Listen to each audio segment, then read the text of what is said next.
So earlier today, my son asked me if I was all right. And I said, well, no, I'm half right, but I'm also half left. Shout out to y'all. Hope you enjoy the video. Come on now, dog. Come on, man.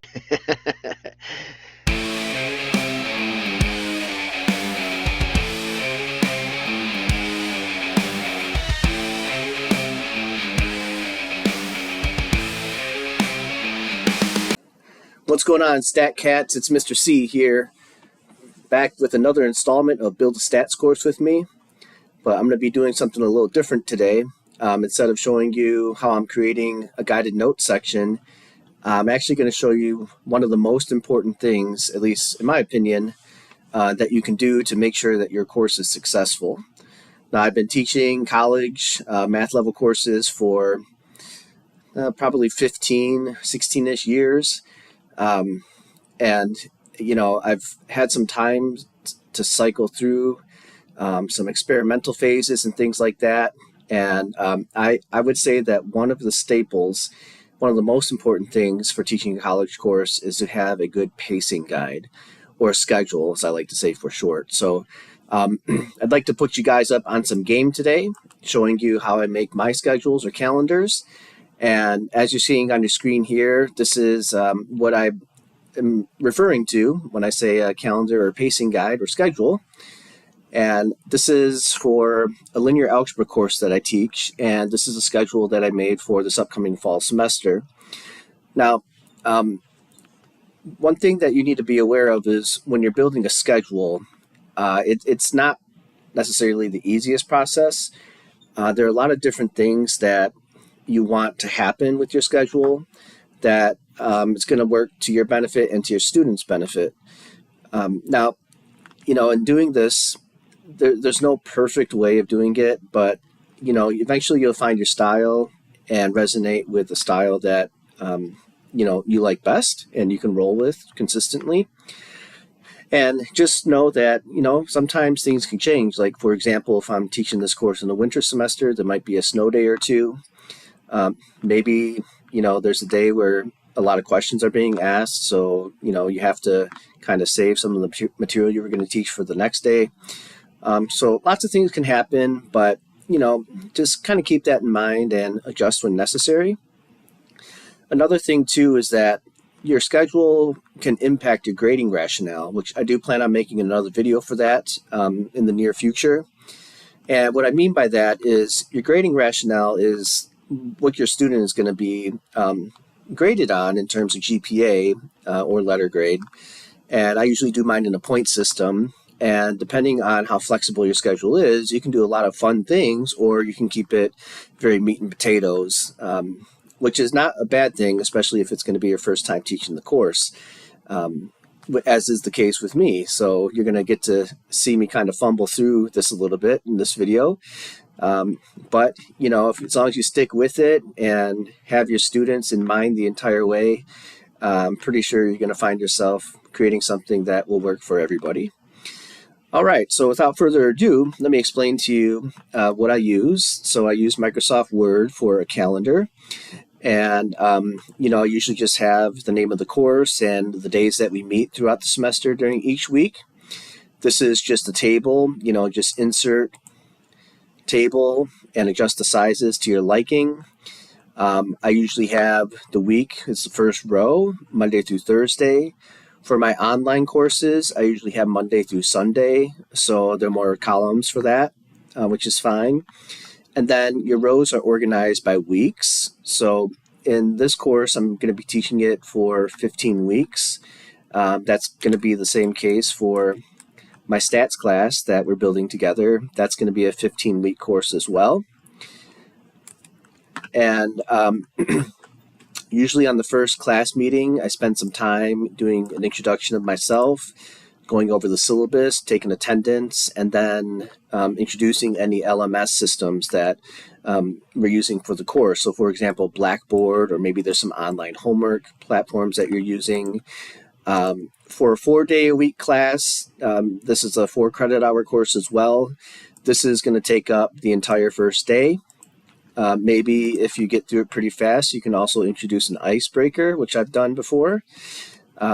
Maybe one day I can show you the icebreaker that I've come up with. It's kind of a fun one. But then the next day, I'd leave some time for questions pertaining to day one, and then I just jump right into the material. So one thing about my institution is that they jam-pack a lot of stuff into our curriculum. So there's not a ton of wiggle room, but if you're strategic about how much content you're teaching for each section and your class activities, and you're pretty good with like your time management, you can create some wiggle room in there to do some pretty cool things with your students. But I find that you normally start seeing that stuff after you've taught the course for a few semesters. All right, so hang in there. Don't worry, it does get better. Okay, so this particular course goes all the way through some sections of chapter 10. And you can see that it's heavily color-coded. So for my meat and potatoes sections that I'm teaching for the day, I just use a dark blue font. All right. If there are any video lessons that I assign, I use an orange font with an arrow saying that these are going to be housed in Blackboard. And this is instructor facing, so my students typically don't see this. Any cells that are highlighted in lime green like this are holidays that the college observes, so there's no teaching that happens on these days. So in the upcoming semester, and this is true for my Math 122 course, statistics as well, we're not meeting on September 7th. That doesn't impact the stats course though. And we're also not meeting, almost the entire week of Thanksgiving, the Thanksgiving week. We are meeting on that Monday for this course, but for my stats course, we're not meeting on that day. Quizzes, I usually have the cells highlighted in a different green color and the font is yellow just to make it pop out. I do assign a team project in this course, so anything affiliated with the team project is, styled in this font and color. What else do I have here? Exams. All right, so for a 4-day-a-week class, we're meeting for roughly an hour a day. My exams usually just take 1 hour unless it's the final exam. I usually have that, heavily emphasized in my calendar and the cell highlighted in like this, maroonish red color.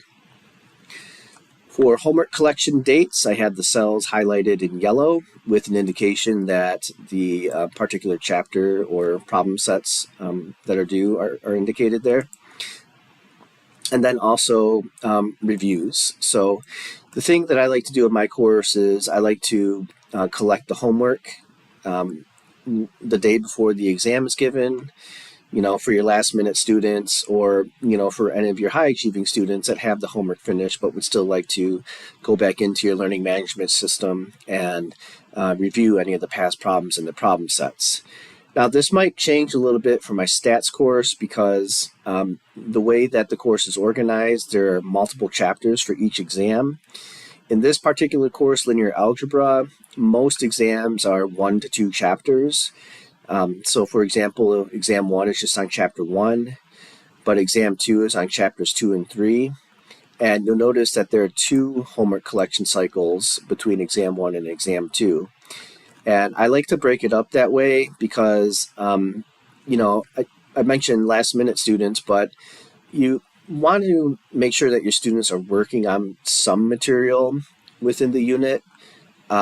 So when I have an exam that's on 2 chapters, I like to collect at least 2 homework cycles worth of material. Kind of babbling here, sorry about that. So for example, since exam 2 is on chapters 2 and 3, somewhat midway through that unit, I'll collect the chapter 2 homework. And then right before the exam, I'll collect the chapter 3 homework. Okay? Now, if there's a particular unit that's really long, I'll sometimes throw a quiz, somewhat in the middle of it. So for instance, exam 1 is on chapter 1, which has 9 sections in it. So that should be highlighted in orange.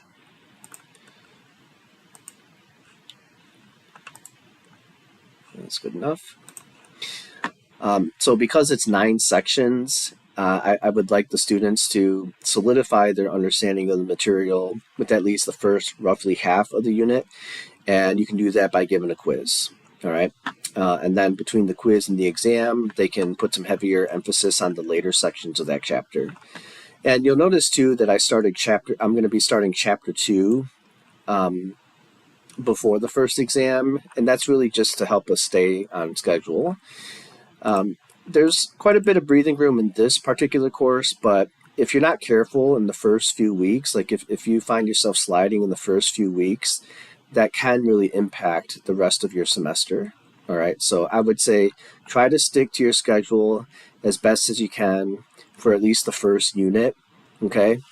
And I would say that your first unit, if it's not super foundational, if there's like a lot of reviewing that you're doing, you don't necessarily have to go through every single detail. So, for instance, in my college algebra class, Math 126, the first chapter is a review chapter. So definitely go through the essential stuff in the sections that you're required to teach. But, if you find yourself a little short on time, you can assign video lessons, or, if it's not really needed, you can skip the material or remove it from your notes. So you don't want to do that, in the second or last third of your course, because most of that stuff's going to be brand new, and, they're going to need to learn that, okay? All right. The final exam for this particular course is split across 2 days. That's because for our 2-day-a-week courses, the final exam is usually assigned roughly 2 hours to complete. So I can't do that in a 1-hour meeting, so I split it across the last 2 days. Okay, so that is basically my coding for my calendar. I want to show you what I'm required to teach for stats, which is Math 122. This is taken from our common syllabus. It says the basic topics in this course must be covered, but may be accomplished using a modified version of the schedule listed below that aligns to the appropriate class duration. Okay, so the topics that are required are given in the second column, and you can see that this is similar to a calendar that I have, but it's not as detailed. So in the first week, they are going to need me to teach sections 1.1 through 1.3 and 2.1 through 2.3. And after giving this some thought, it seems a little crammed. So I'm going to have to kind of think about how I want to spread that material out. The rest kind of follows suit from there. So week 2 is chapter 3, 3.1 through 3.3. Week 3, the emphasis there is on probability. So the first couple of sections of that chapter.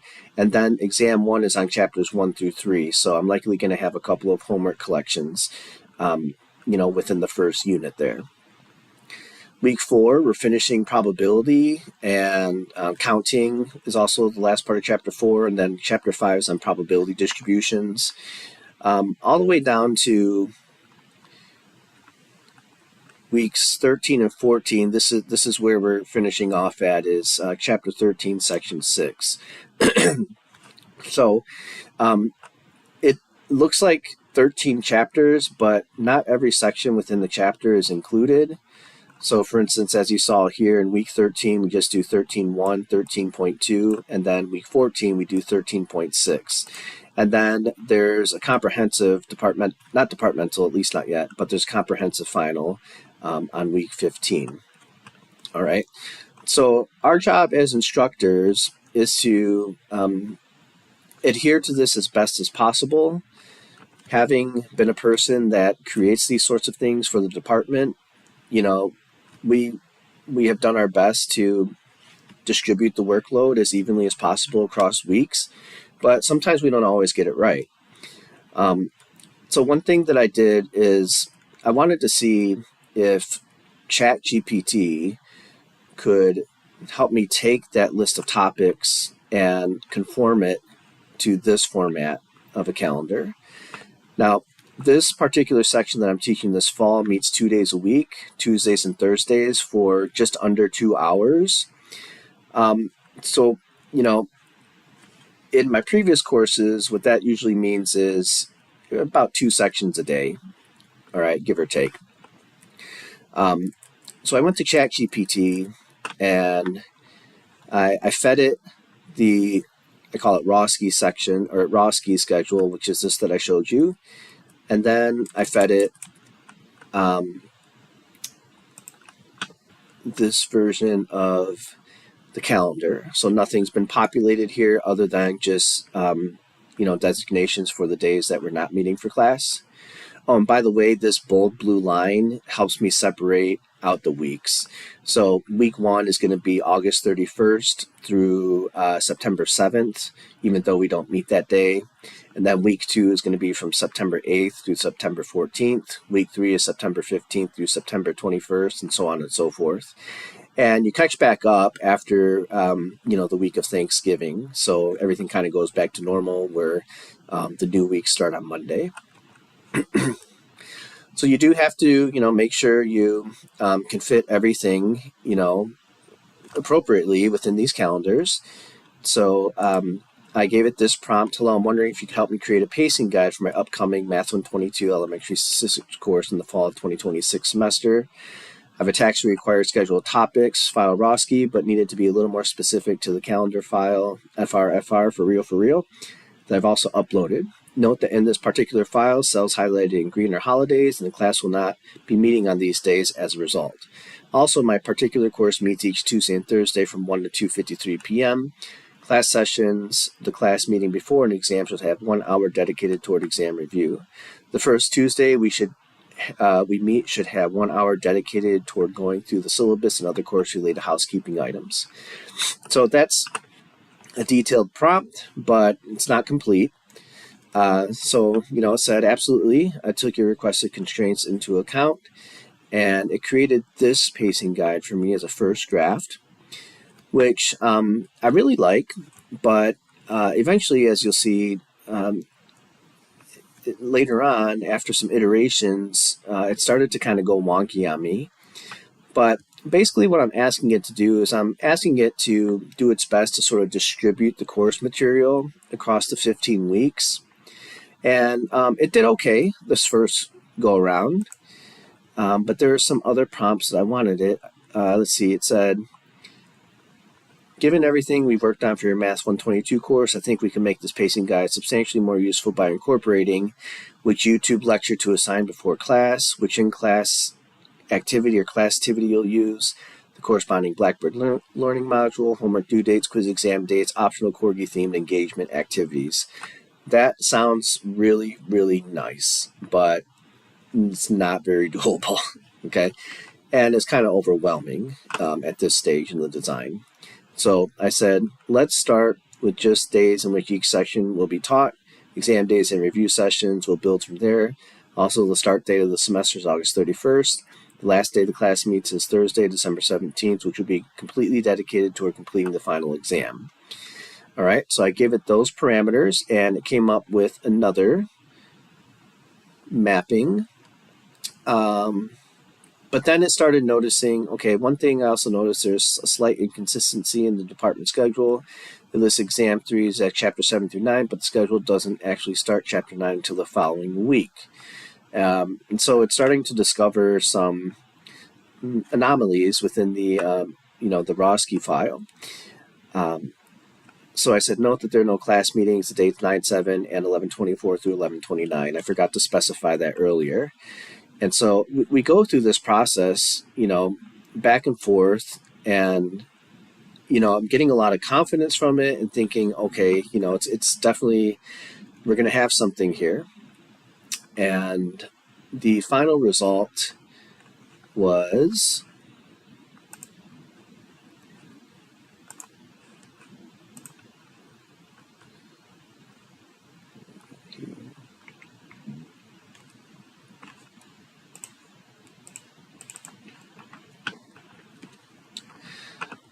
this pacing map. So it says this version reflects the instructional rhythm of each unit. Learn, practice, explore, review, assess, soft launch of next unit. And so I thought this would just be a simple plug and chug. Okay, Thursday, September 3rd, sections 1.2 through 1.3. It even incorporated days in which there are data explorations and graph activities, which I would love to do, but I definitely know I can't spend a complete day doing that. I'll lose time in my schedule. Let's see, exam one review. So I didn't like this because that assumed I could spend a full 2 hours reviewing for an exam, which I'll let you know, you probably can't go any more than 1 hour with, the schedule being as packed as it is. But I got this right, where we do exam one on this date, and then we begin chapter 4. And so it has some good suggestions here, but it doesn't really align well with the original pacing guide that the department provides. Now, I don't want to deviate too much from what the department provides because, that's its best recommendation after a lot of trial and error. It's tried and true. But I do kind of want to match this to my teaching style. So even though it didn't, give me the final product that I was hoping for, one thing that was being kept track of during the ChatGPT conversation was my philosophy on course design. And so I thought maybe I'd share that with you, just so I can show you in case you're interested in, what I'm aiming for when designing a course schedule and just a course in general. So I did this prompt right before starting this video. Let's see. I said, could you provide a summary of my teaching philosophy pertaining to designing a course schedule? And it said, I'd be happy to. What's interesting is that over the past few conversations, we moved beyond discussing where to place topics on the calendar and have uncovered a genuine philosophy about how you believe a semester should unfold. And it's going to summarize it here. And I think it nailed it pretty good. Pause. My philosophy for designing a course schedule. A well-designed course schedule should do more than allocate topics to dates. It should create an intentional learning experience. Yes. The schedule serves as a framework that supports student confidence, curiosity, and long-term understanding while giving the instructor flexibility to respond to the needs of the class. A+ or S rank. Number 1, a course should breathe. Okay, learning requires time to process, reflect, and connect ideas. Rather than maximizing the amount of material covered in each class meeting, which I suspect is how the original department schedule was constructed. Okay, no diss to them, it's just an observation. The schedule should intentionally include opportunities for students to consolidate their understanding before moving forward. Students should leave class feeling challenged but not overwhelmed. That is especially true in today's age. Rhythm matters. Students thrive with each week when each week follows a predictable instructional cadence. All right, cadence is key, but it takes a while to develop. Rather than every class feeling identical, each unit should have a recognizable flow. Learn, practice, explore, reflect, assess, and transition.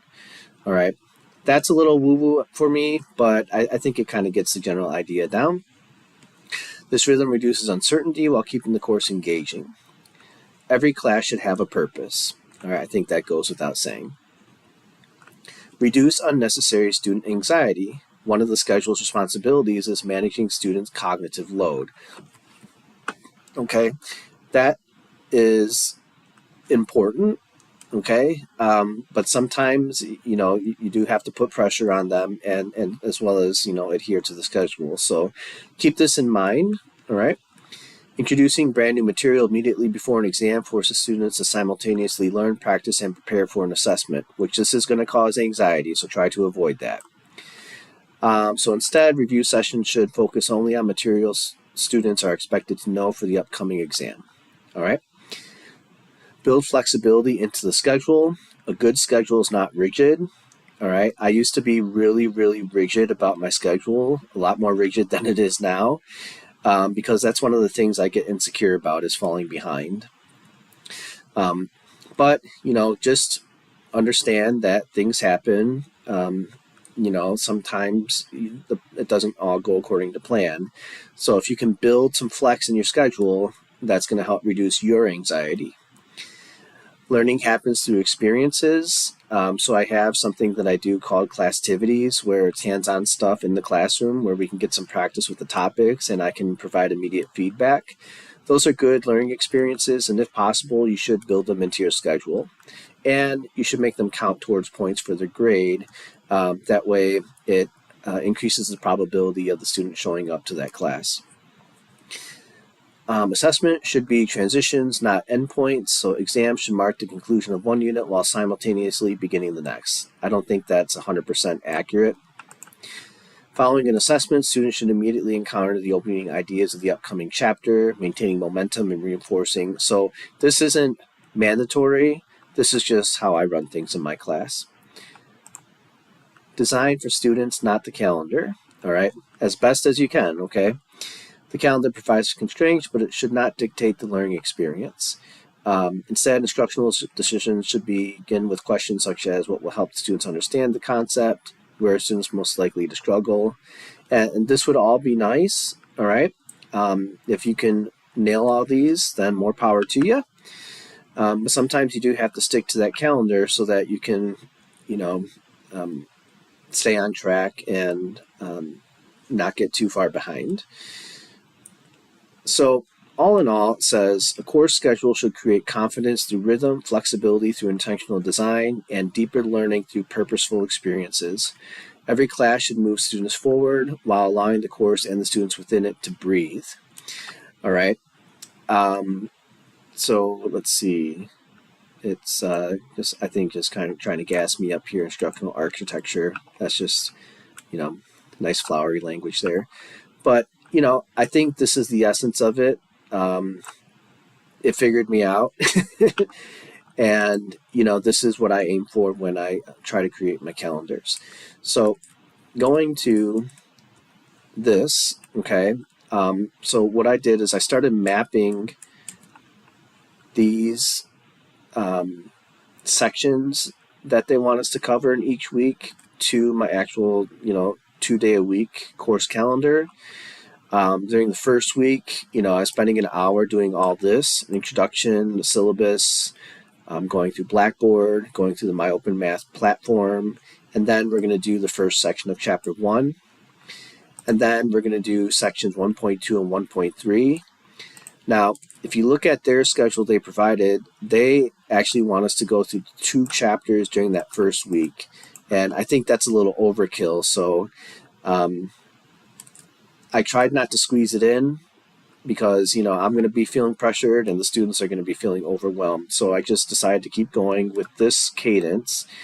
And I found that the following week, I do get through Chapter 2, 2.1, 2.2, and then I do get a chance to start Chapter 3.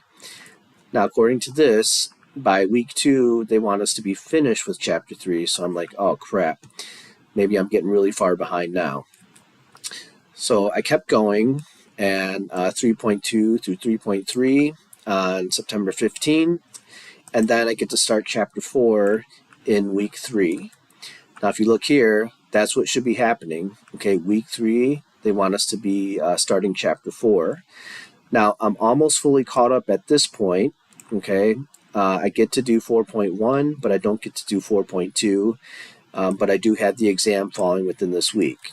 Okay, so let's see. So actually, no, exam 1 is in the 4th week. So going back to this, week 3, so far I got 3.2, 3.3, 4.1, and then an hour for review. And then it's September 22nd, so the start of week 4, that I actually do the first exam. Then I get to continue in Chapter 4, and then I get to polish off Chapter 4 on September 24th. All right, so that is during the week of week 4. And let's see, they actually want us to do 4.5. So, yeah, I could probably do that. 4.5, I think, is on simulations. So I'll have to think about where I might squeeze that in. But, so, this is just the start of my course calendar for the semester. Since this first exam is actually on 3 chapters, chapters 1 through 3, I'm going to have to decide when to do some homework collections. So usually what I do for something like that is if I'm finishing up chapter 1 on this Thursday, then what I do is I like to do my best to give students a week to finish up the material, the homework for that chapter. So I might indicate somewhere down here. Let me see how I have it. Okay, I could say chapter 1 homework due, and then highlight this cell yellow. And if you want to have them turn it in on a Friday, you can just do like an arrow, dash, dash, right arrow. And this tells me that it's going to be due either Friday or sometime over the weekend.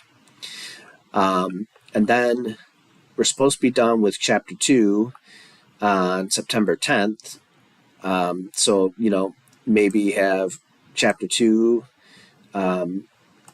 be due on the 17th, or you can shorten it up to being a little less than a week. That way they have time to finish up the chapter 3 material. Okay, so maybe what I might do is collect the chapter 2 homework on